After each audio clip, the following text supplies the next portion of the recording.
That concludes his storyline as he drives away cackling like a maniac in Wendy's car. And the only thing we're left with is don't buy Mercedes because they're not good in the snow. They're really not. And sexual assault is A-okay.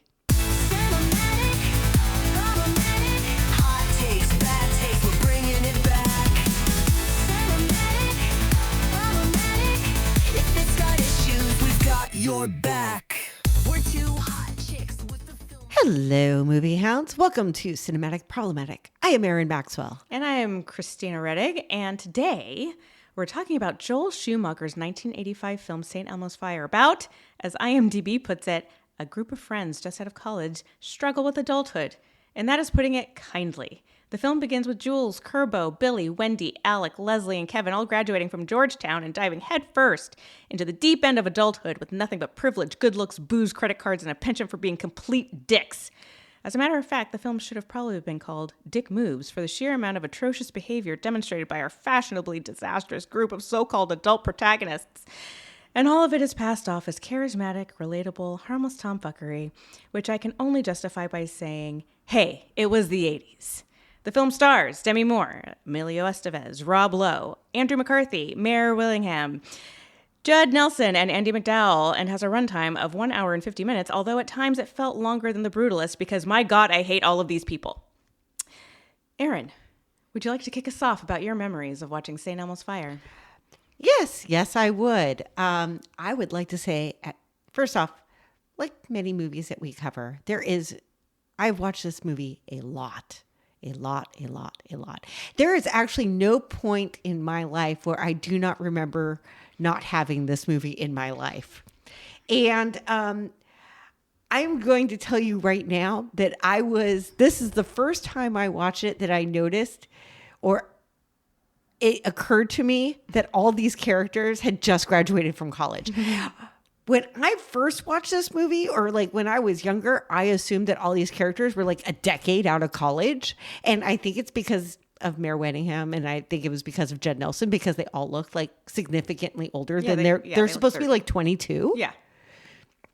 And they did not look that age. And then like years later, I realized that they were maybe like not 10 years. And maybe I came to the conclusion that they were 5 years out of college, but I don't know how I came to that conclusion either. But now, like watching this, I know how I came to that conclusion is when Billy was like playing with his old frat buddies, and they were like, "Oh, remember the good old days?" It never occurred to me the good old days were like 3 months ago. Yeah, it was like last summer, dude. Yeah, like, and now like the fact that they are all just a couple months out of college and they're all like degrees of success and train wreck. Listen, when I was 22, I was couch surfing and dating guys like Billy. And that was it. I wasn't couch surfing. I was living at home, but I was going to raves all the time. And I was working at a temp agencies. I wasn't nearly as cool and I think like part of it is that they look really successful too, like already. Like Jules works in finance, you know, like Alec works in politics. It's like all these like really super adult jobs. Like who the hell got these jobs out of college? Or maybe that was back at the time when you could actually get a job out of college. I worked at the Cheesecake Factory. And then I made it a point not to have a job because my goal is to go to Europe for a couple months. So I didn't want to have an apartment or anything I had to pay for. So I just moved back to Los Angeles from University of New Mexico, stayed with my grandparents for a little bit until they got sick of me. And I ended up couch surfing, saved money while I worked as a hostess at the Cheesecake Factory, and then just left one day with no notice and just bought a one-way ticket to Europe. When you could do that, and just kept it open-ended and like had enough money to kind of come back, and then just kind of went for a couple months to Europe and then came back whenever I felt like it, and then decided that's how I was going to live. And then that was it. And then I became a responsible adult. Never did I have a pink apartment, a cocaine habit, a job like in finance, or any of the cool shit that they had. I mean, and I also never treated people the way they treated people. Yes, and I would posit that if you've never had a coke habit, you really haven't lived yet. But we can discuss that later. I mean, true. I mean, this is, I also never wrote a great script, but I can also credit that to not having a great coke habit. Well, that's what happens. Like in college, it's like you graduate from booze to coke to more expensive drugs that you can afford now because you have a job. Yeah, I guess that's it. The Cheesecake Factory just wasn't giving me that glamorous life. No, they were not. Most people did not have this glamorous life. And I think that like when I first saw it, when I was really young, I think I saw it on cable first. I think I was just mesmerized by how attractive everybody was and how cool and confident they were. And that excused a lot of the behavior. I don't remember being horrified by anything that I saw in the film. There were so many moments I was like, wow. I mean, most of them involve a particular character, which we will definitely get to. But I think I just kind of wrote them a blank check just because they were cool and because they wore cool clothes and because they were charming and good looking. And I forgot about the rest. And I think that that's like the main takeaway that I had, because when I rewatched this film, I hadn't rewatched it actually until really recently when Andie McCarthy came out with that documentary. Bratz, yeah, on Hulu. Yeah. And I watched that. And I was like, you know what? I want to revisit St. Elmo's Fire. Yeah, because you can't watch this movie without thinking the Brat Pack, because the Brat Pack came from this movie. And that was coolness in the 80s, at least if you were a little kid. Yeah. I know that the documentary and the actors involved, they all touch upon about the fact that they didn't like that label. Yeah. They hated it. They felt that it deterred them from serious roles. They go into it, but like when you were a little kid and you heard about the Brat Pack, you thought that they were awesome. You thought they were so cool. Because cool. they were just so confident and they just like, they were joyful pricks, you know? Yeah. And that, I mean, that was kind of like the hallmark of the 80s though, I feel like, is like a lot of like super bad behavior passed off because people were laughing while they were doing it, you know, and there was happy music playing in the background. But that's what made it okay. At least to a child, at least to me, like when I was a child watching this film. And I feel like Tiger Beat and teen magazines really sold it. Yeah. And so like they were in all of our teen magazines and they were just cute and adorable, and the women had fashion sense and the boys had dimples, and they were everything we wanted to be. They were everyone we wanted to hang out with, and this is the movie that started it all. I also want to say that the same year this came out, The Breakfast Club came out, and so we had like back-to-back like Brat Pack movies just coming out, and so we were inundated in 1985 with just a lot of Judd Nelson. And can I tell you? Okay, so I did like a little bit of recon into the Brat Pack in advance of this, and so like the original members were Emilio Estevez, Rob Lowe, Judd Nelson, Ali Sheedy, Molly Ringwald, Anthony Michael Hall, Andrew McCarthy, and Demi Moore. So the only people missing from this were Molly Ringwald and Anthony Michael Hall, and all I have to say is perfect casting. Yeah. Because I don't think I would buy Molly Ringwald as a hot mess like some of the people in this film are. And Anthony Michael Hall is just too likable. And like he always like has this purity about him, you know, that I don't think that would fit. Like, I think that would have ruined like the image that he had cultivated at that time, because he had done, I think that Weird Science was Later. Was it later? Yeah, because that was like in 86. Because at this time, Anthony Michael Hall and Molly Ringwald were both actually 16. Right. So they couldn't do this movie because I don't think that they could legitimately pass as 22. No. Although Molly Ringwald did look like a mature teen. You know? You throw her in a hat and a vest, sure. Yeah, I mean, I've seen like actual 14 and 15 and 16-year-olds recently, and they look like literal kids. Yeah. And she never looked like a kid. She looked, I mean, but I bought her as a teen. Well, first of all, she is a teen, but she had just like this organic like angst about her that was just so real and relatable, right? Well, every 14 to 19-year-old woman in the 80s or girl in the 80s dressed like a little businesswoman. So they had like, you know, the blazer, they had like a giant hat, they had a short haircut, they had round glasses, they had a vest on. Bangs. Yeah. Let's not forget the bangs. They had feathered bangs. They were ready, you know, they were going straight from home ec, straight to the job at the bank. Right. I remember my mom loved to dress me in shoulder pads when I was a kid. If you look like a triangle with like a dot on it, then you were the epitome of fashion. And dusted with Coke. Yes, like that is everything Esprit wanted you to look like. Exactly. You wanted to look like shapes. Like you didn't want to look like a human. You wanted to look like a shape. No, nothing form-fitting for these folks. No. Thank you very much. All right. So, okay, so should we dive into what makes this film so problematic? And I have to be honest, folks, this podcast might be 3 hours long because, oh my God, there's so much bad behavior in this film, and none of it is charming as an adult woman watching it now. That, I mean, I basically just rewrote my notes into listing out all of the dick moves by all of these people.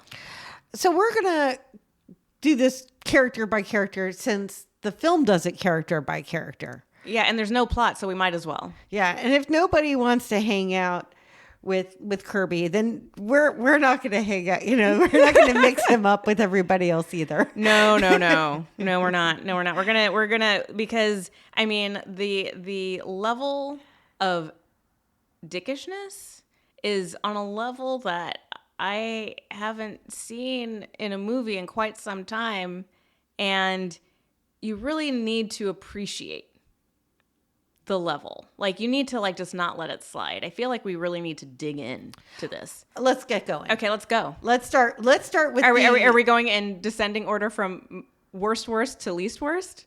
You pick. I'm going to let you lead. Okay, you know what? I feel like we got to front load this thing. Okay, I feel like go. we got to get Yes. we got to get the bad ones out of the way. Let's start with the bad boy. Okay, let's start off with the prize winner, in my opinion, of the Dick Award, of the Dick Move Award, is Billy, played by Rob Lowe.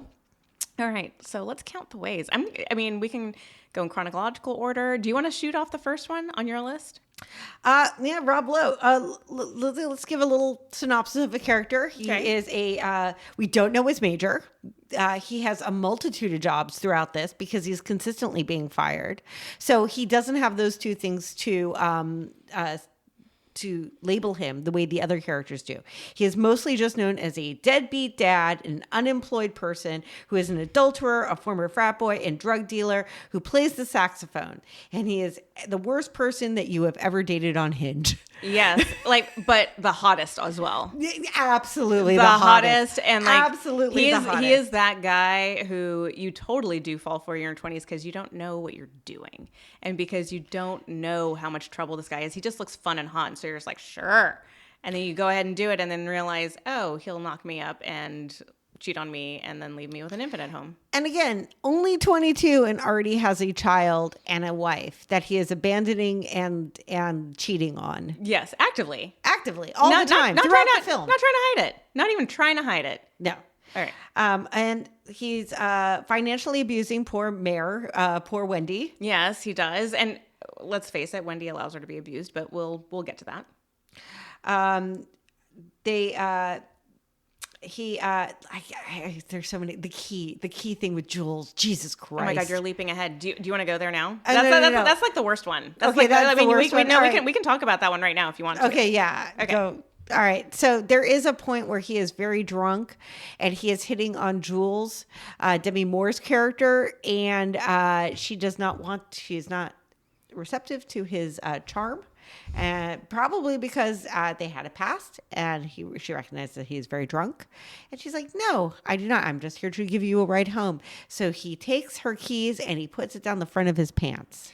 But before that, it's disturbing too, right? Because it's like they make out a little bit, and then she's like, no, I don't want to do it. And then he tries again. He goes in again, and she's like, no, stop. And then he keeps on saying, he says things like, don't save it all for your boss. Oh my gosh. And then tries to go in for it again. And there's like a little bit of a scuffle. And that's when he drops the keys down his pants. And she has to go and look for them. And what is he doing while she's looking for them?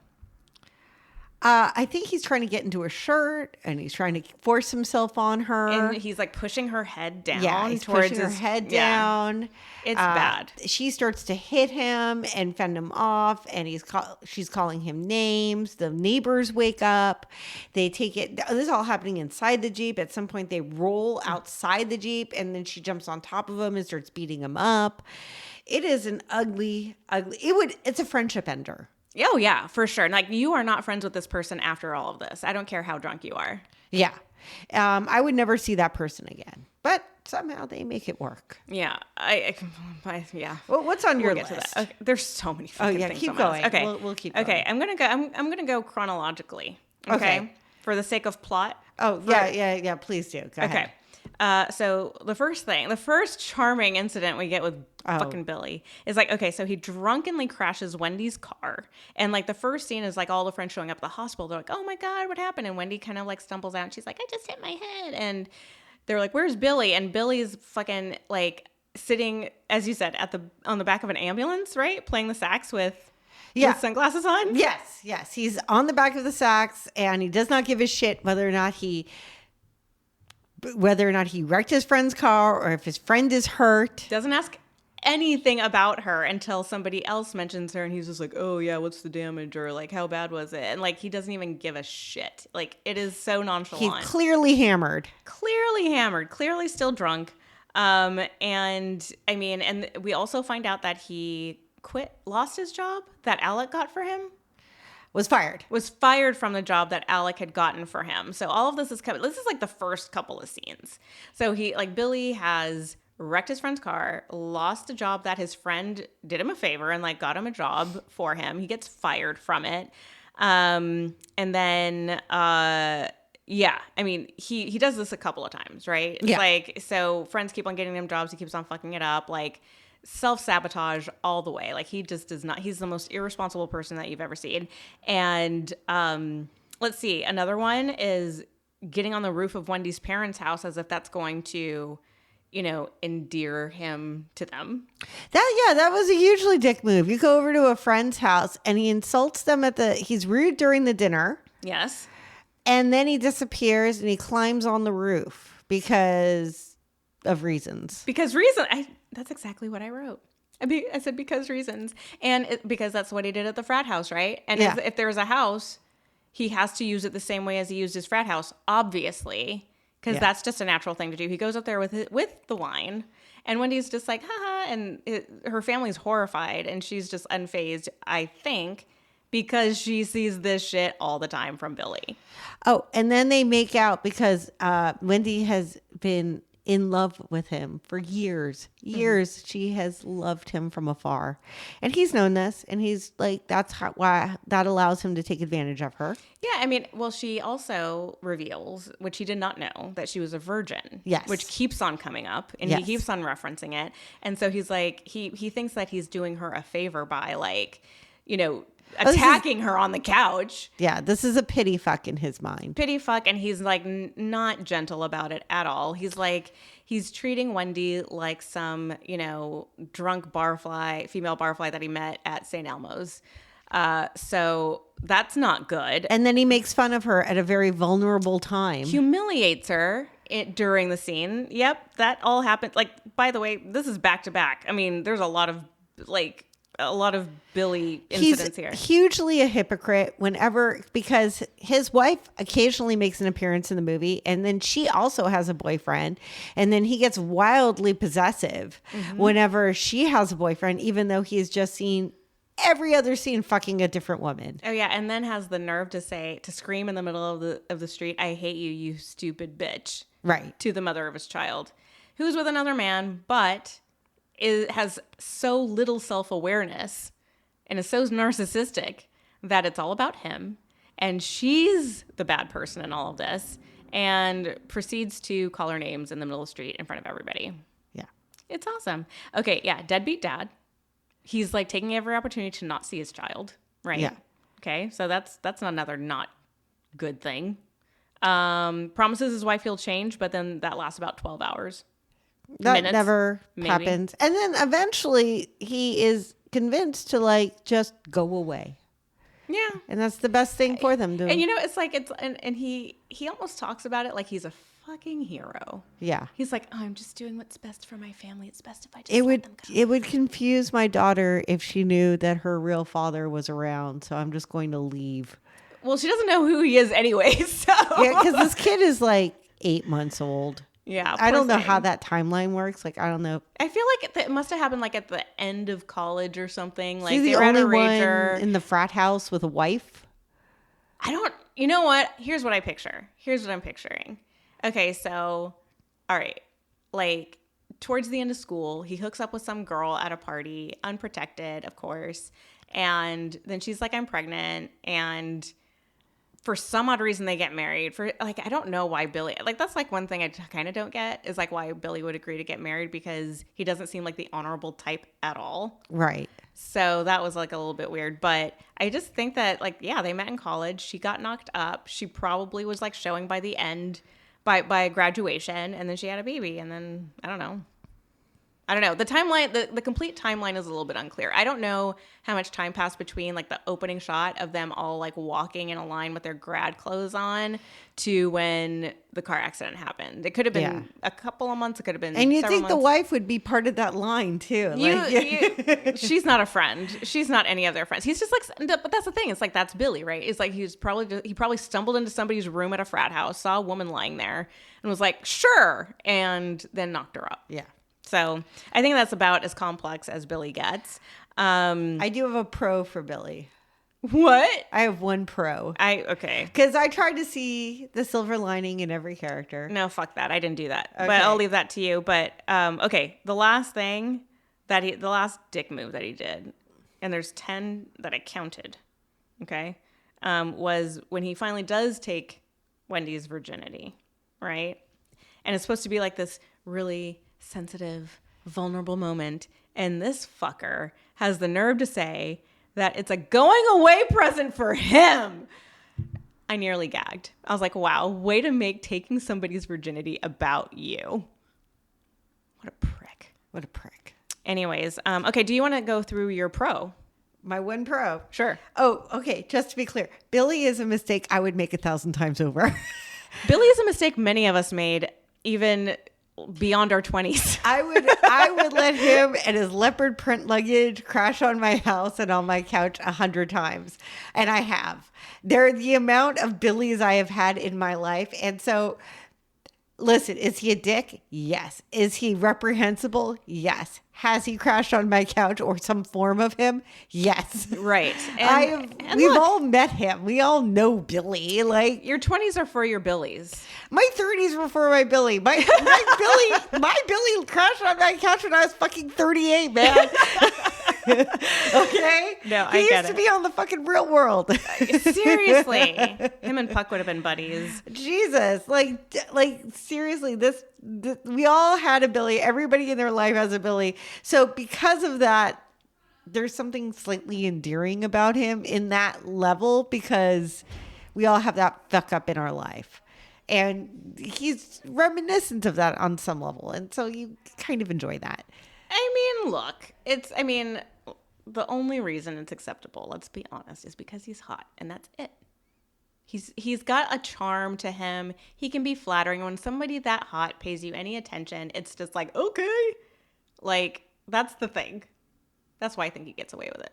That's my 2 cents. I mean, I want to say that he was there for Jules in her darkest hour, but considering all the other shit he did to Jules, I don't know if that's like, if he gets a pass or if he's just evening the playing field at this point. I feel like I would have felt differently about it had that whole thing happened before the car scene. Yeah. You know what I mean? The car scene kind of taints that other scene. And so you're like, yes. Mm-hmm. You're like, I don't know about that. Like, listen, you just broke down her door and then gave her a heart to heart that any other person could have given her in that group. I know. It's like, let's pick the person that traumatized her the most recently, please. And like send him in to solve this problem. Honestly, they should have sent in the gay neighbor. Seriously. He's the only one that honestly seemed to care about her as a person. Or Leslie. Leslie would have been perfect. Oh, It's her Leslie best would have friend, been it's her good. Yeah, roommate. Leslie was her best friend. Yeah. I mean, anybody. I mean, even Alec, I think, could have handled that. Maybe. Right. So sorry, Billy Hicks. Billy you're garbage. is stupid. Oh, okay. Another bonus is that I did ask ChatGPT for everybody's personality disorder, because they obviously have them. I haven't done this with any other film that we've talked about. But according to ChatGPT, Billy has borderline personality disorder because of like his impulsiveness, like he's detached, all of that stuff. And I mean, it totally fits. Yeah. If he was a deadly sin, he would be lust. Yes, he would be. Oh my God. Okay, so everyone's gonna get a personality disorder and a deadly sin. There you go. How fun. How fun. All right, next on your list. Okay, Kirbo. Do you wanna kick us off? Kirby, Yeah. right? Yeah. Kirby? Okay. They called him Kirbo, but it's Kirby. Yeah, Yeah. Kirby, Kirbo, Yeah. whatever. Yeah. Kirby Keeger? Is that his last name? Yeah. Jesus Christ. Jesus. He sounds like a serial killer. Listen, Emilio Estevez did a great job of stalking Dale. That's like the main, it's like one big series of stalking moments. Listen, of all of them, he had the most realistic career path. Becoming a lawyer in law school, but realistically working as a waiter still. Yeah. Very realistic. That totally tracks. Tracks. Yes, absolutely. My major sins all have to deal with him and the way that he dealt with his relationship with Dale. Yes. And then the one time he referred to himself as an amateur gynecologist. Oh dear, I forgot to write that one down. Yeah. That's a good one. I think super gross. I have it in my notes. It's totally gross. Okay, go for it. He really projected an entire relationship with this one with the Dr. Dale that was completely inappropriate, and then just took it to other levels where he burst in at an adult party and made a scene, and then he destroyed her vacation, and he was following her at work. None of it was okay. I think that Dr. Dale was on a bit of Xanax there throughout most of the movie, because she seemed completely fine with it for most of it. Yeah, she was on some kind of like emotion blunting drug. But his elevated anger with each scene, with his inability to get her, was gradually getting more and more frightening. Yeah, I mean, it could have been a horror movie with a different soundtrack, to be honest with you. Yeah, but because they played that boppy kind of jazzy soundtrack after each scene, it made it kind of okay. But literally, he was escalating. Oh yeah, he was escalating, and he was becoming even more and more irate. Yeah. And there was really no reason to be irate, because it's not like they shared a lot of intimate moments at all. No, not the only thing. The only history these two had was that they went on a date in college. Like, they went to the movies, and that was it. It sounded like they just went on one date and then went their separate ways. He runs into her at a bar, and now he's like obsessed. Like, something just snapped, and he's just like, I'm going to marry that woman. It's like, what happened in the years in between you went on this date and you're seeing her now? Like, why is the stalking happening now? That's something I didn't get. He went on that one other date with Leslie, apparently. He had a brief relationship with her, but that was it in Leslie high or school. was it Dale? That they went to the movies? No, he did. Remember, because they mentioned that he did date Dale briefly. Yeah. But I think that, I don't remember if that was in high school or not. So he had something else with Dale at some point, or with Leslie at some point. But she forgot. She was just like, whatever. Yeah. She was over it. She is moving on with her life, as most normal people do. Yeah. Dale just doesn't register fear the way other humans do. No. Oh my God. I would have gotten security cameras and a bodyguard. I would have asked a male friend to sleep over all the time, just in case. He's screaming at her like 2 inches from her face. No. And she's just like, are you okay? She's like, oh, honey. I mean, okay. Do you want to spend the night? Oh my God. Wait. Are you all right? Can I go into a little bit of detail about the escalation and some of the fucked up, creepy behavior? Okay. First, the first thing he does is he gets her hospital schedule somehow. I don't know how, but he got her hospital schedule. So that's already creepy as hell, right? He demands a table at a restaurant that isn't even open yet. I mean, that alone is a dick move. I don't care what your reasons are. Like, that, just don't do that. Don't upset the wait staff, please. They're getting prepared. And so gets the table and just disrupts their entire workflow. He sees Dale at a party and creepily watches her outside in the rain. He sees that there are other men with her, and yet he crashes the party, goes inside dripping wet with this serious look on his face, and she's like, how are you? And he says, I'm obsessed, thank you very much. And then immediately she takes him back to the apartment. Yeah. That works for me. Yeah, exactly. Let me show you my fucking shithole apartment. I know, she's like cute. Oh, and the roommate that hates me for some odd reason. I would love to know why she hates her too.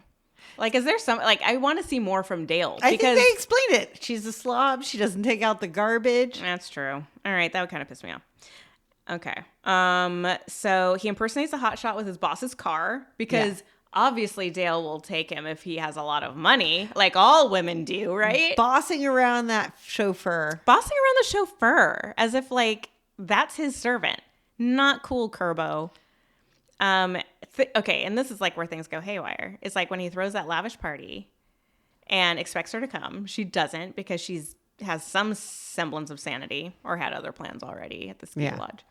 And he goes to her apartment, screams at the window. Roommate comes to the window and he's like, "Where's Dale?" And she's like, "She's skiing." And the next thing we know is that he is at the exact address of the cabin where she is skiing with somebody else. After stealing Wendy's car. Oh my, yes. After stealing Wendy's car because he's a fucking psychopath. All right. Yeah. And then he goes to the house. He's banging on the door. He bangs on the door saying, "Dale, where are you?" Or something. And she's like, "Kirby, what are you doing here?" And it was like, okay, you need to feel something at this point. This is not a good situation. This guy could have a gun. He could have a knife. He could be there to kill you. And you're just like, "Oh, it's so cool. He just followed me here." Like, what? It's insane. And the guy that she's with is hot. And he comes to the door and then Kirbo storms off to the car and proceeds to have a temper tantrum being stuck in the snow in his car. And these two people who are way too nice for this film. Kirby gets these pajamas, which are gifted to him because they're decent human beings for some odd reason to this person. He's given like a nice comfy chair by the fire and he takes the pajamas, he throws them on the ground because he doesn't like the boy that gave it to him. He's so stupid. The next morning, Kirby is leaving and for some odd reason, Dale's boyfriend says, "I want to get a picture of you two." Why? It makes no sense. But as the boyfriend goes into the cabin to go get the camera, Kirby finally gets to sexually assault Dale by leaning in for a dramatic kiss, which she seems to be into because it's the 80s. And that's what they were teaching us at the time. And that concludes his storyline. That concludes his storyline as he drives away cackling like a fucking maniac in Wendy's car. And the only thing we're left with is don't buy Mercedes because they're not good in the snow. They're really not. And sexual assault is A-okay. Yay. We've seen from 2 past examples so far that sexual assault is fine. Who's next on your list, Chrissy? Oh, Jesus. All right, Alec. Do you want to dive in? Do you want to start? Listen, Alec he just fucks around a lot. He cheats on, he just consistently is cheating on Leslie nonstop. First, he tries to baby trap her. He wants to get her pregnant and he wants to marry her. First, he wants to get her pregnant and then marry her. Because he's like, when we first meet him, he's like, "Let's throw caution to the wind. Because we're going to get married anyway. Let's try and get pregnant." That's like within the first 15, 20 minutes of the movie. It's like, because they're very much in love. They're moving in this really huge white apartment where everything is painted white and there's no clashing colors. No. And even the floor is painted white. Yeah, it's very lofty. And he doesn't want her to take the time to put in her birth control. He's like, "Let's just throw caution to the wind. We're going to get married anyway." And then immediately in the next scene admits that he's cheating on her with just various people. I mean, the story that he tells Kevin is kind Gross. of like, it's disgusting. And it's kind of like what a sex addict does. Yeah. Right? It's like, the lingerie store lady said she'd model the lingerie for me and we fucked in the dressing room. I mean, that is some... And then the lingerie that she put on and then they fucked in, he gave to his girlfriend. Gross. Ugh. That's so freaking let gross. that sink in. Oh, wait. And can we add, put on his girlfriend, they did it, and then Kevin was left alone in the next room to just listen in it. I mean, that's some shit that probably does happen in college a little bit. It's just like you hear like your best friend and your roommate or whatever, totally doing it in the next room. But look, it's like once you move into an apartment like that, you got to start acting like you live in an apartment like that. So that was tacky.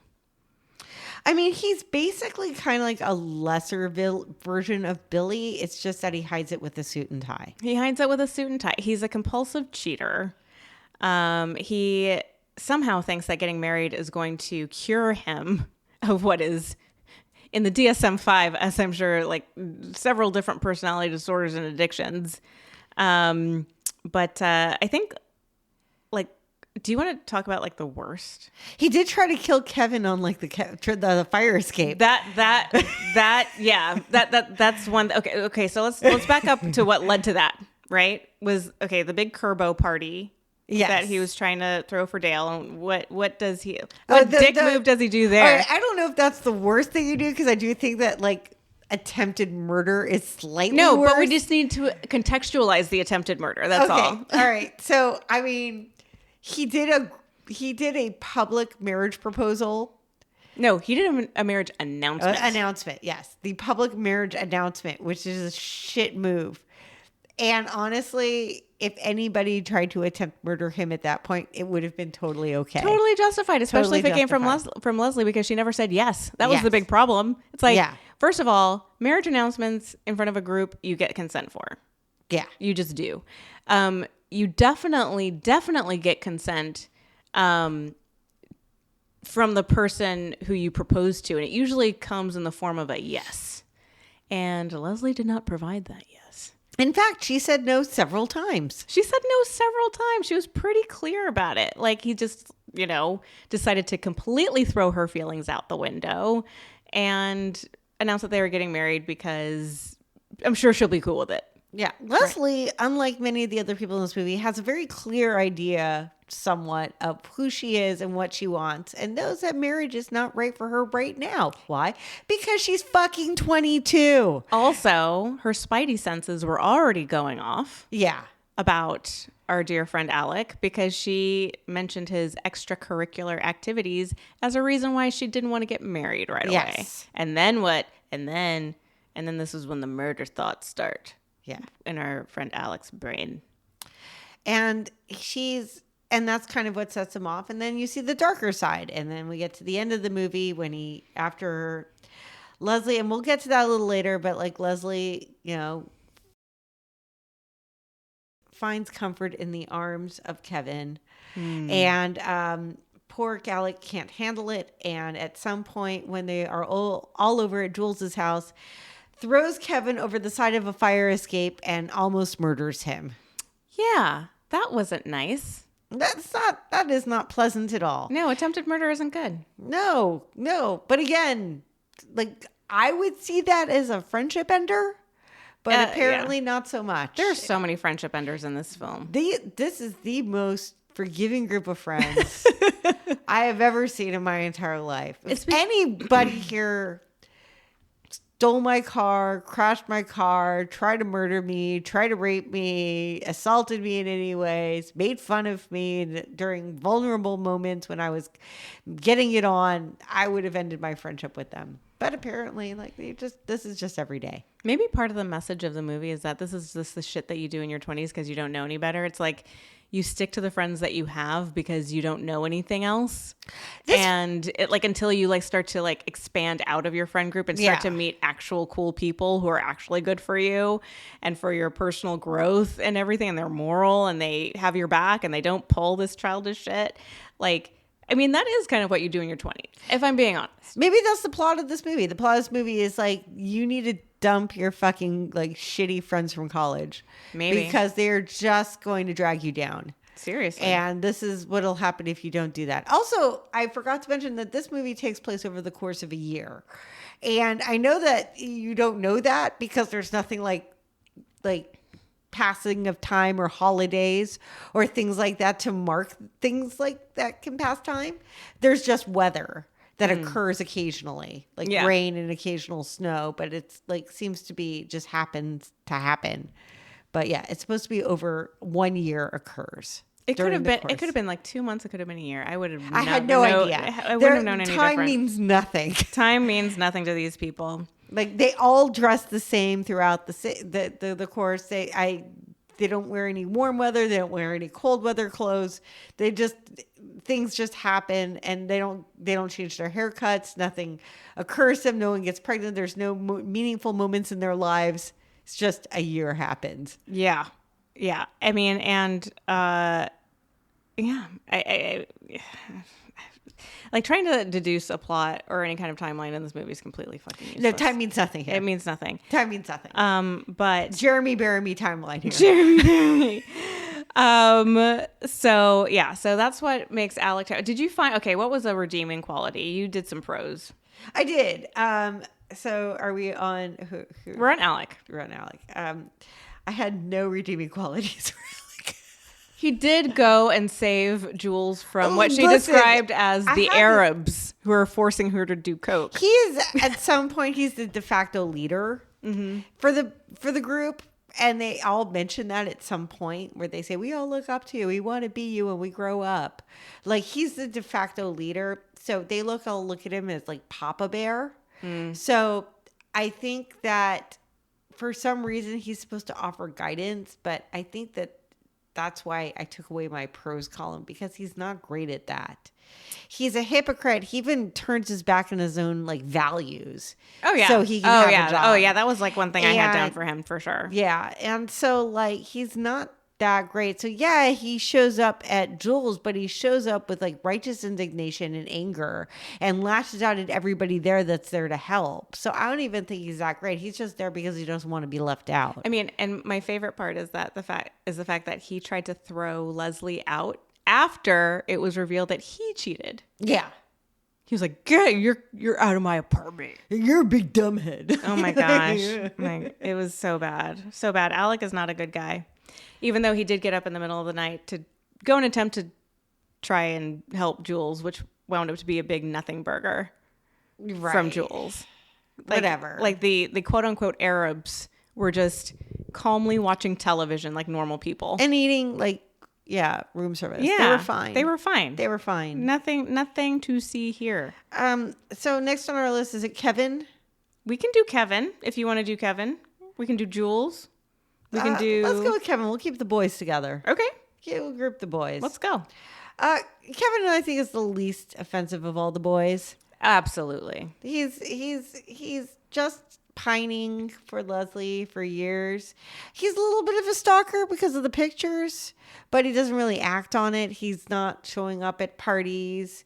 He's not, he's just kind of hanging out when she's making love to her boyfriend, but whatever. He's even like holding like Alec's little secrets, his little discretions and everything. And he's like not rocking the boat. He's like, I'm not going to rock the boat. You two are together. He's kind of like hands off. He's kind of like, no drama to see here. He stays out of stuff. He's kind of like philosophical and introspective, and he is like he does enable Alex's cheating and covers for him, but and it's mostly so he can like take advantage of that, so he can meet I feel like he does that so he could eventually like get with Leslie, like he has an end game. So you think he was playing the long game? Yeah. Like when do you think he would have said something though?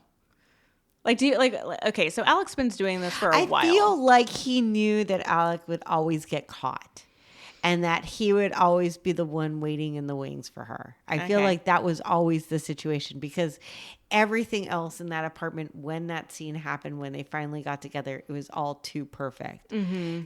He had everything in play. He had the apartment in play. He had the story set up. Everything was there for her to fall into his weird little sad trap. It was such a like that apartment. Oh my God. He didn't even, I mean, it wasn't like he did not plan because that apartment looked terrible. Yeah. It looked like a disaster. Just gross. It was not meant to attract that's women. a 22-year-old man's apartment. That's average for a 22-year-old man. Mm-hmm. The fact that he had furniture and an impressive coffin was a lot. Yeah. So good for him. I have been in worse. My boyfriend, when I was like in my 30s, had far worse of an apartment. Okay. Yeah. Like I don't judge him for the apartment.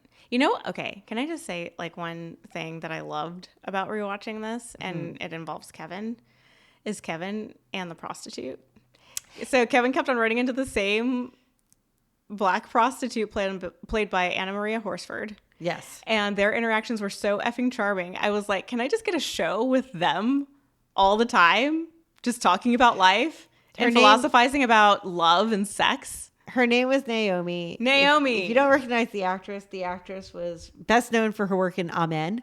Oh, yeah. Oh, my God. Amen. My God. I haven't heard about that show recently so long. was in the Netflix show No Good Deed.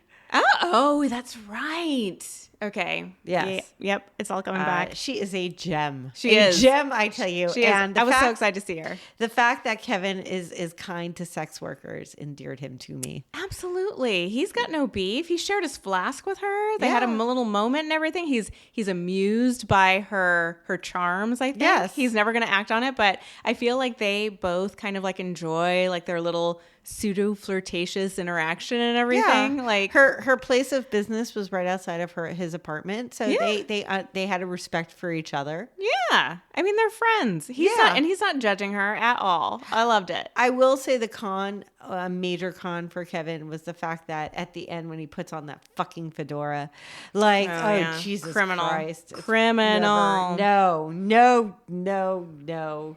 I think like also, okay, this might be debatable. Okay, so Alec does the marriage proposal thing. It goes sideways.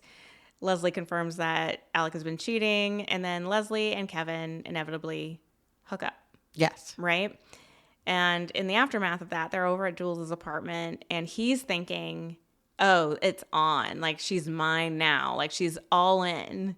And he is not appreciating the fact that she is just out of a very long relationship, like her first love, and is proposing to like move in right away. I think it's like there's a little bit of like weird entitlement there, which is, I mean, I get it. It's like he was head over heels and everything, but you know, In his mind, he's been building up this relationship for years. right. So, and I think she recognizes that, which is why she steps away at the end. Right.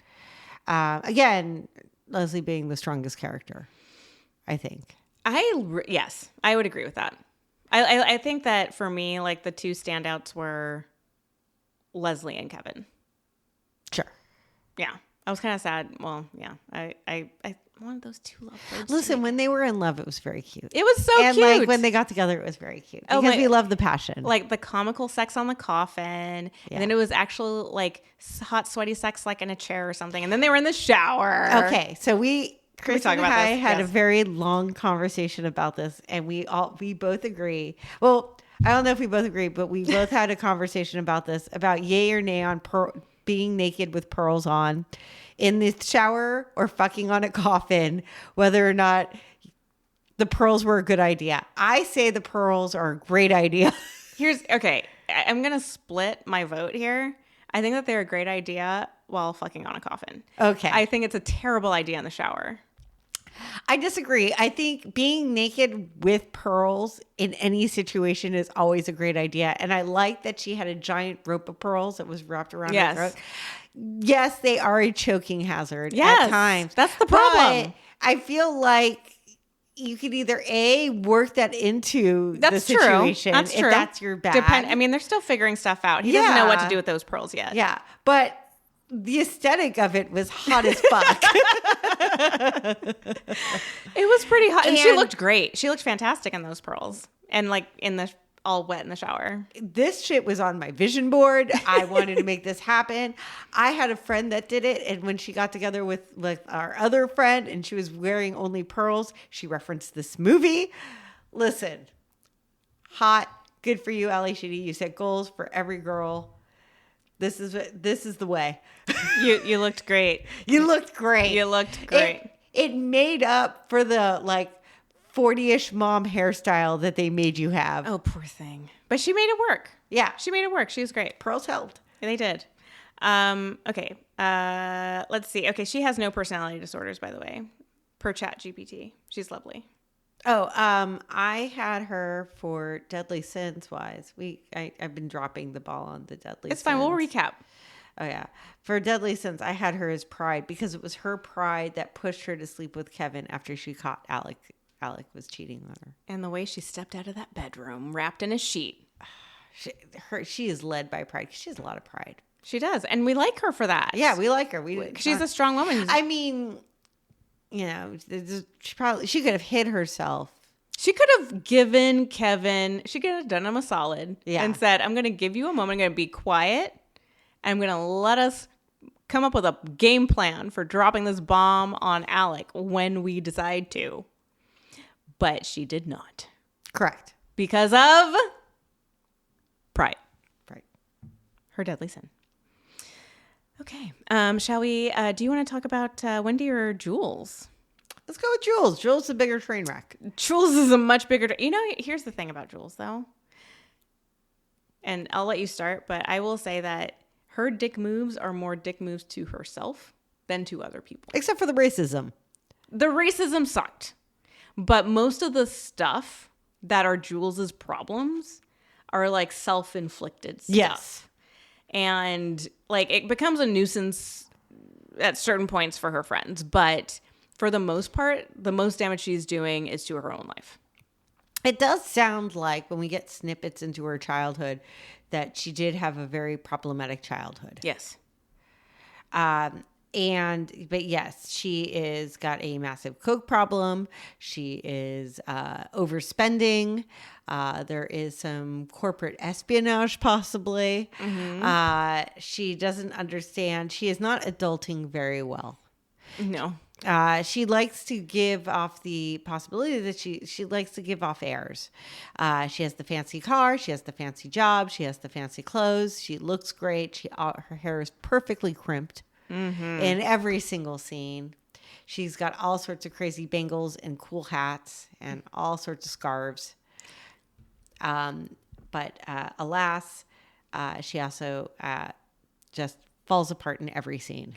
Yeah, I mean, and it amplifies, right? Yeah, It's like and it gets worse and worse. And they mention it. Yeah, and it's funny because like when you first meet Jules, you're like, I know this girl. Like this girl was always going to be fun. Like if this girl invites you out to a party, it's going to be really fun. She's going to keep you out until 4 a.m. and it's going to be a blast. And she has like so much energy and she's so outgoing that it's going to be a lot of fun. But then that fun, just kind of like Billy, it just doesn't translate into adulthood very well for her because it sounds like she got a plum finance job or something. But she got too big in her britches a bit and was like running up the credit cards and taking advances on her paycheck and probably financing a pretty intense coke habit. They paint her as a party girl, but she doesn't come off as a party girl to me. She just comes off as really problematic, dramatic someone suffering from main character syndrome. Super main character syndrome. Yeah. She has to be like the focus of attention. I mean, look at how like there's a scene with her and Kevin at her apartment. Yes. And she was like, why did you never hit on me? Right? I remember that because it was used in the trailer. Oh, really? Yeah. Oh my gosh. She's like, well, you must be gay because you've never hit on me. Yes. And that is just narcissistic as hell. It is. And then she jumps to, well, you must be gay. Let me introduce you to my neighbor, whose only defining feature that he's gay is that he's holding a large drink. Yeah. What looks to be a colorful drink. Yes. You know? And then his apartment, from what you can see, is purple. Yeah. I mean, the 80s had a very specific idea of what gays were and what they lived like. Yeah, the fact that he wasn't wearing an ascot or they didn't give him a small dog I'm fucking shocked. Yeah. Pros. Let's talk about her apartment. Her apartment is amazing. Okay, I had that as a con. Oh my God. No, you were wrong. It is an You assault were on wrong. the senses. It is an assault. It is amazing. It is amazing. a crime against anybody who enters the apartment. Let's talk about decorating with neon. It is so good. It is so good. I too would like a giant mural of Billy Idol for no apparent reason, where just his earring is a piece of neon like slither. I love that so much. I want that for my room now. It looked like architect Barbie did a whole bunch of meth and decorated the place. Fine. Great. That sounds amazing. I'm good with that. I am totally on board with it. Like her apartment is just like Billy Idol and piñatas. The amount of like hidden piñatas in that apartment is like astounding if you really pay attention. I just kept going back and taking notes about the weird shit I found in her apartment. It's like more clowns. Like, Jesus, more piñatas. No, see, this is why I don't even want to talk about this apartment because it's so disturbing. I was in love. Like everything. I don't know if you remember that there used to be a store in the 1980s that was like all throughout malls. It wasn't Spencer's. It was called Heaven. And it was like where you went, like Spencer's was for like goofy 14-year-old boys, but Heaven was for sophisticated girls. Okay. And they had like a candy rack, they had albums, they had clocks of that cat with the eyes that would move back and forth and the tails that would swish. And they sold novelty t-shirts, and it was like white and pink, and it looked like they totally furnished all of Jules's apartment. It is... I want to get, that is what my Heaven looks like. I loved her apartment. I loved her aesthetic also. I want a pink leather jacket. I want everything about her. I want her to be in my girl gang. Oh, Okay, you can have the apartment. thank you for coming to my TED Talk. You can have the apartment. Okay, like I guess I lied. I did write down a couple of pros for Jules, but they're very generic. It's like the stuff that I've already mentioned. It's like she's fun, she's energetic, she runs up her credit card on her friends. Remember the scene? It's like her and Leslie and Wendy. Like they go to Wendy's work, and Wendy's like at a soup kitchen or something. Yeah. And Jules is like, oh, we're going to go to this like some fancy French sounding restaurant or something like that. And she was just going to like go and take her friends out to like a fancy lunch. And it's like, that's nice. You know, that's like a thoughtful thing. It's like, if you're going to run up credit cards, run them up on your friends. Be generous, you know? Yeah. Like bring them in. And she's driving her friends around illegally with like 8 people or 32 people in like a single Jeep. You know what? I totally did that. When I was Yeah. a cheerleader in high school and had a Bronco, we would pile everybody into the back of that thing. We'd go to Pachangas in Manhattan Beach, and then we'd go to Jamba Juice after. And it was so much fun. Oh my God. My best friend Doug had like a 2-seater Dodge. We got How many people did you fit in there? I think the limit was 8. How many people can we fit into a hatchback? 8. You know what? When you're that age, anything is possible. We were very flexible. We were very bendy. Yeah. Thin and bendy. Thin and bendy. Oh, yeah. We were very thin and bendy. Yeah. And for my Bronco, it actually looked kind of appropriate to have that many people in there, so it didn't look that weird. It was just I wasn't supposed to do it. It was like 8 of us in a 4-seat car. Yeah. Well, I mean, it was fun. 2 people had to sit on the gear shift, but you know, life lessons. Life lessons. Okay. All right. So are we done? Are we okay? Yeah, we're done finished, with Jules. Jules. Jules. Okay. She Jules, has. I had. What was her personality disorder? She has borderline personality disorder, just like Billy. Actually. I had her down for greed. Yeah. Yeah. That makes sense. Because she was overspending and she was just overtaking everything. Yep. Oh no, she wasn't greed. Sorry, she was gluttony. Oh yeah, that's right. She's gluttony. Yes. Yeah, yes, gluttony. Yes. Alec was greed. Alec was greed, Yes. and she is gluttony. Right. Right. Yes. You could. I mean, you can make the argument for greed though. You can make the argument for greed, but I felt that gluttony was better. Yeah. No, I agree. So she's gluttony. I think you called that one right. All right, and now fucking Wendy. All right. Do you want to? Can you just talk about Wendy? I'm like so irritated with this girl. Listen. Okay, go for it. Wendy's got the kindest heart, but the problem is that she's like the human equivalent of a speed bump. Yeah. And like just everybody is like she's everything about her. Even the set decorator, even the person that was dressing her hated her.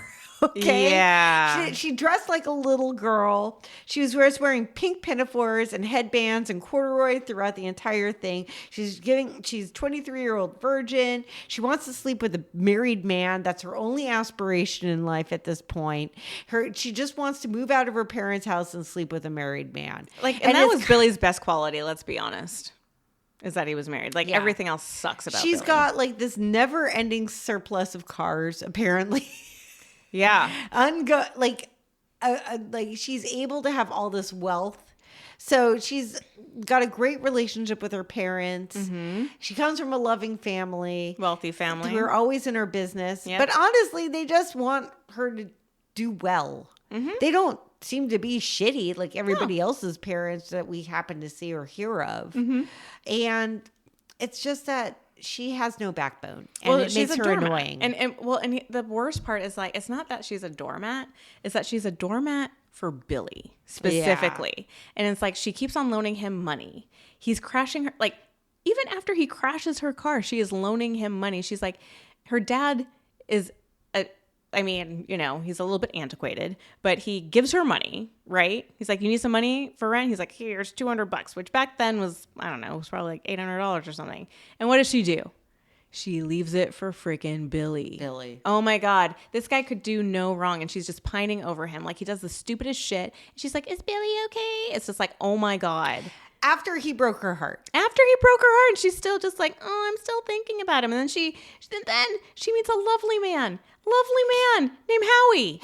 Howie's great. We like Howie. We really like Howie. One of the few people in this movie that's just a nice guy. He's like the nicest guy, and therefore they made him a supporting character with barely any screen time, just because he's not cool and flashy and everything. But he was a good guy. He was good to her. And what did she do? I'm gonna have to return the car, and I'm gonna have to return Howie. Dang. It's like, Cold. it's fine. It's fine. It's like, if you're not in love, you're not in love. I get it. Like, you shouldn't, marry somebody that you're not in love with. But Howie was good. I feel bad for him. And like, instead she's like still pining over this complete train wreck, attempted rapist of a person who is a deadbeat dad too. And none of this stuff is unattractive to her. It's crazy. It's just insane. But she's still taking money from her parents at the end, even though she moved into her own place, right? Because you have to wonder how she's affording her own place, but the doctor has a roommate. Yeah, right. Yeah, no, that's a good point. She's not taking too much from her parents. Look at that apartment. Yeah, no, that apartment needed a deep clean. It needed a deep clean. It needed a decorator. I would even take Jules' decorator for that place. Man, she couldn't afford. That was the neighbor next door. You think you could afford him? Did you see those places? Those places were nice. They were very nice. And it's in DC too, so I don't know. Maybe it's not that cheap. Yeah, so Wendy. All right, Wendy. Wendy, you can do better. But she does have a personality disorder. Did you know that? Well, what was her personality disorder? Dependent personality disorder. So like ChatGPT pegged her as being somewhat codependent, which is totally true. Yeah, I 100% can see that. I put her down as sloth. Yep. Because she makes no move to better her life. She's just convenient being for a very long time, being in this one position where she just doesn't think for herself or do anything for herself to better her condition. Mm-hmm. Oh, and did you notice the one person that was missing from the whole like Jules crisis? When it was Wendy. It was Wendy. They didn't call her. You want to know why? Because Wendy wasn't going to bring anything to that fucking party. Right. She was going to bring nothing to the table, but just stand there and probably ask if Billy's okay. Well, they already had a ride. So there's nothing else they could do. That's true. All right. Okay. So wait, are there any the pros for Wendy are pretty obvious. Listen, she's a nice person. She does social work and she has an infinite amount of fuzzy sweaters and cars, and she's always going to be there for you no matter what. And she's a nice person. Yeah, she feeds the homeless. That's good. She's doing something to better society, unlike everybody else in this film. Yeah. All right. I'm good. I'm good. I think I'm good. Anything else that you want to add about any of these assholes that we just talked about? No, I think we're just down to Leslie. Oh, Leslie. We haven't done Leslie yet? No, Okay. Leslie. Leslie's our hero. She's the best one. Leslie is the best one. We saved the best for last. She really is the best one. Okay, do you want to talk about Leslie? She is wants to be an architect, or that's what she studied. We do not know whether or not. I know she, at the end of the movie, she has a job that she goes to. Whether or not she is practicing her craft, I have no idea. She has a strong neckerchief game. And for the most part, she dresses like Ruth Bader Ginsburg, but still manages to nail both Andrew McCarthy and Judd Nelson. So kudos to her. Well done. Well done. Well done, And Leslie. you get to have sex with both of the Brat Pack while wearing a doily. Yeah. Yeah, well, the thing about Leslie that's really cool is that, like, she comes onto the scene, like, she's, like, pretty chill. She seems emotionally mature. She seems to have boundaries. Yes. She seems to at least know in her heart that she wants to wait for marriage, and she communicates very clearly that she wants to have something for herself before she shares something with someone else. She's a good communicator. Very good. She is employed. She seemed to do well in college. Yes. She is got Good friend. Good friend. Sets boundaries. Is great. Yeah, everything. She hits. She is great all the way around. She Liz has good taste in music. She has the Thriller album. She took the Thriller album. She fought for the Pretenders album. What about Billy Joel? Did she take the Billy Joel? I think Did Alec there was keep a the back Billy and Joel? forth over which Billy Joel. So I think they split the collection. So I'm gonna have to go back and review which ones they took. But I think he ended up taking the better ones because he was from New Jersey. Oh, Jesus. So All right. but she did fight for the Pretenders album, and she put up a strong fight because she bought that album for him. So she was taking it back. And I like how she took a stand on the record collection. Yeah. You know, she was just like, I'm not going to let you Also- push me around. We love a petty queen. Like she was fucking petty. Oh, you're cheating on me and you're gonna humiliate me? Watch me fuck your best friend. Yay! Well watch Watch me done. come on out and wearing only this dish towel. I mean, she did. Okay, that's like one thing that she did do. She kind of threw Kevin under the bus a bit on that one. Sure. She could have waited. Nah. She could have just hid in the bedroom. Just hide in the bedroom like a decent friend and just wait. Just let him come up with a game plan. Yeah. And she did not let him come up with a game plan. She was No. just like, I'm here, motherfucker. And I just banged your best friend. And then she immediately moves in with Jules and starts banging him on her couch and creating awkward moments for Jules. Oh, you know what though? Okay, you know what I noticed about that scene? She's not into it. Yeah. That's all Kevin. Yeah. That's all Kevin, like trying to be like all lovey-dovey and everything. And Jules wasn't into that, but you could tell that Leslie was like, "Oh, look, a squirrel," and then she like ran off the couch. So Yeah. Well, I think like she knew that this was getting too hot and heavy and she wasn't ready for that and she needed some me time. she definitely needs some me time. But I wish, because I do have an affection for Kevin as a character, because I think he's the coolest one of the guys for sure. Yeah. Is that I wish she would have taken into account a little bit more the fact that he had been in love with her forever and that the sex was going to mean a lot more to him than it did to her. Right. And she just, I mean, I get that they were drunk. They were drinking. Like they both weren't thinking at all. But I do like, once again, like she set boundaries and said, look, I can't do this right now. And Kevin's fault is that he did not give her that space and he should Right. have expected that. And I do appreciate the end. She's like, I need me time. I've been in relationship from relationship. I can't keep jumping around. I've never been alone. I need to be alone. I need to discover who I am. I've never been to me. Yeah. And thank you for bringing some ABBA into the, is that, wait, that's not ABBA, is it? No. Wait. But that's okay. I know it's from Adventures of the Priscilla, Queen of the Desert. Yeah. That's how I know that song. Okay. So yes. And you got to love how men can just make up on the fly. Like she says, I don't want either of you. And there was like, I guess we can be friends. And then they give themselves high tens and then they're friends again. Yeah. Well, that whole thing was like, but I love you. But I love you. And it's all like, didn't he just try to kill you on a fire escape like not 10 minutes ago? But that's how guys make up. Like they're just like, whatever, dude. No hard feelings. Cool. Yeah, it's cool. Yeah, whatever. It's. I mean, that's like That's how it is. fine. It's fine. Whatever. But Ali Sheedy, Well done. well done. We like you. We love you, Leslie. Again, I'm not so sure about like all the little doilies and shit that you're wearing, but whatever, you make it work for you. She's the best one. Yeah. By a lot. Well, her and Kevin. That's my opinion. All right. So No personality disorders to see here. what are your thoughts? Chuck or cherish, man? Fuck this movie. Chuck the fuck out of this No, movie. absolutely not. Oh my We God. I cherish cannot. Okay. In my notes, like about 2 pages down, because I just type constantly while I'm watching this movie, while I'm watching the movies that we review. Halfway down in bold in the center, and I think I enlarged the font. I said, "Oh my God, it's only half over." Because I was like, I can't watch these assholes be assholes for too much longer. It's just terrible. I'm not having fun. This is the rare time where we are going to disagree. Fine. This is a mess, but it is a beautiful mess, and it is my beautiful mess, and I love this movie. Are these characters garbage? Yes. Every single one of them are kind of garbagey. But you know what?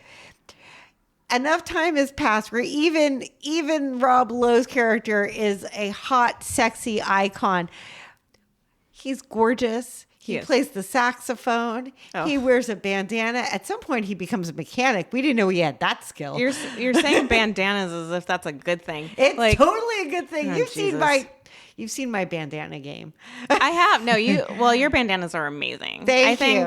I think that Billy was, I think that I just can't forgive most of Billy as a person. Like, I just can't do it. The only thing that I think makes it a little bit better for me is seeing where Rob Lowe is now. You know what I mean? It's like Yeah. it's like he's not playing like these types of guys anymore. He's like he's got his shit together. He's sober. He's like got a little comeback career thing. He looks happening. remarkably the same. He looks incredible. Him and Demi, they look great. Yeah. Emilio Estevez looks like Martin Sheen now, though. It's nuts. Oh yeah. Like Absolutely. spitting image. Actually, you know what? Everybody in the Brat Pack kind of got away pretty unscathed by time. They all look great. They all look pretty good. Yeah. I don't remember if Judd Nelson made it into He Bratz. didn't. Like at the very end, Andrew McCarthy gets a call and they imply that it's Judd, but we never see him. Okay. So he was not a participant. I think he's like the only one that didn't participate. I didn't think he was. And I haven't personally seen a movie that he was in since the movie Nurse. Nurse? When was that? I want to say 10 years ago. Okay. Well, I mean, love to see him again. I don't know. Oh, yeah. Like he's got a great energy. He's got a great screen presence. I'd like to see an older Judd Nelson appear in a film as like a senator or something. That would be funny. Oh, sure. Yeah. Or like a schlock horror movie. I will watch a Sure. schlock horror movie. Sure. I mean, let's do it. I just saw Lee Diamond Phillips play the president of the United States that turned into a werewolf. And that is a podcast for another time. Okay, so That one kind of caught me off guard. I'm not going to lie.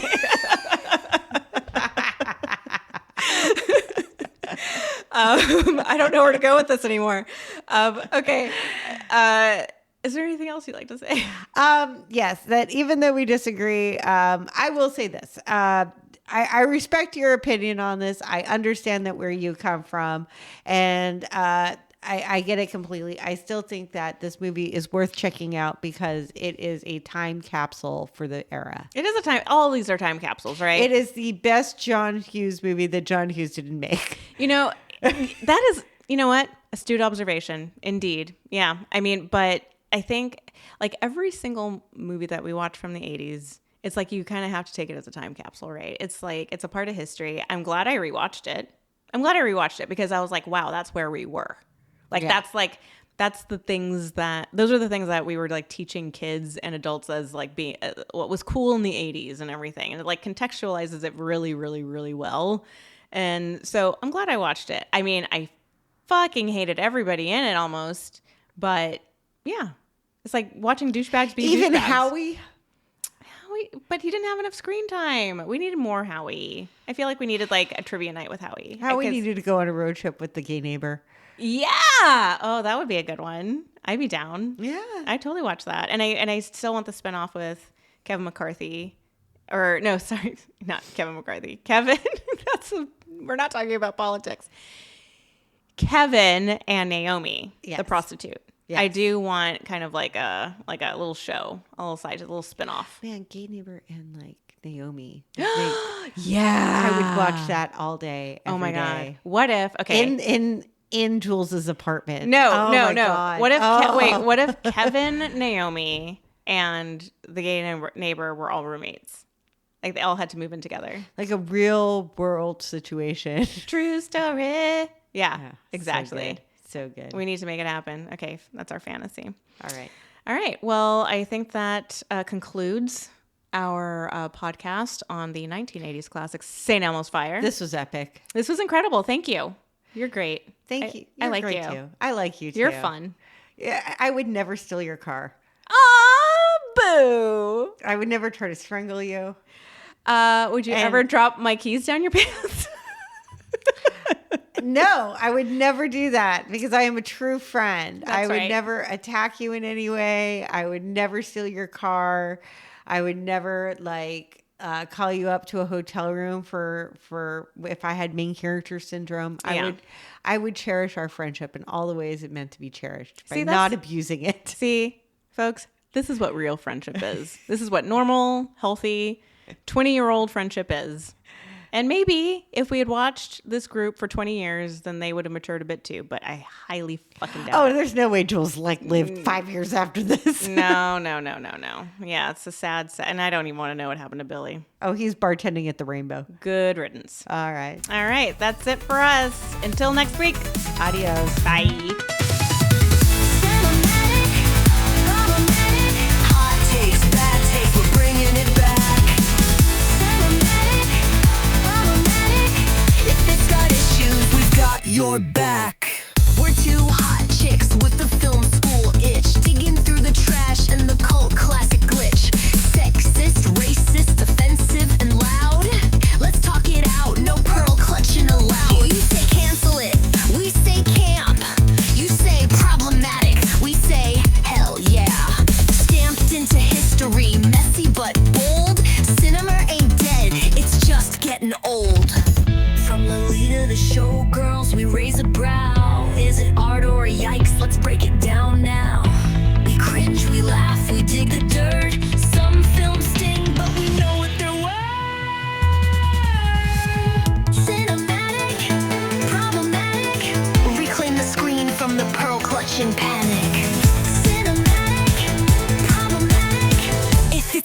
shoes, let's unpack the static.